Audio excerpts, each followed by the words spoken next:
In today's video, I'm going to teach you how to turn off autosend on a recurring invoice template.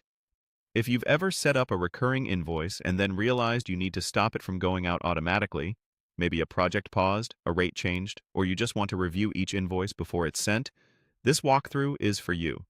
We'll keep it simple and make sure you understand exactly what each click does, so there are no surprises later. Start by opening your billing area and head straight to Invoices. This is the central hub where all your billing documents live, and it's the fastest path to the recurring items you've already created. Once you're there, look for the section labeled Recurring Templates. That's where the system stores the repeatable invoice setups your account uses to generate invoices on a schedule. Open the recurring template you want to adjust.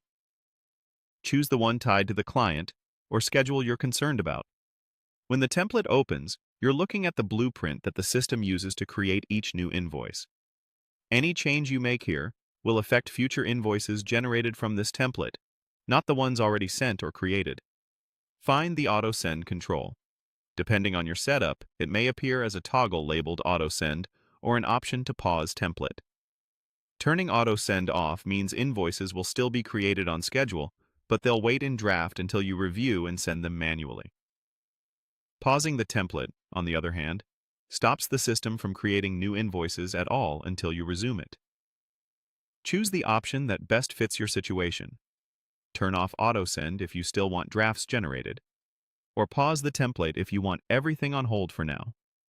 When you've made your selection, be sure to save your changes.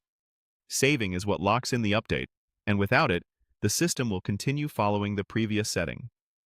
After saving, take a quick look for a confirmation indicator or message on the template screen so you know the change took effect. A couple of tips as you wrap up.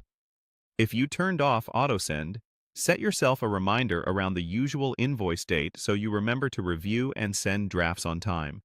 And if you pause the template, make a note of why and when you plan to resume so you can restart it confidently when you're ready. That's it. Click Invoices, open recurring templates, adjust autosend or pause, and save. You've successfully taken control of your recurring invoice timing.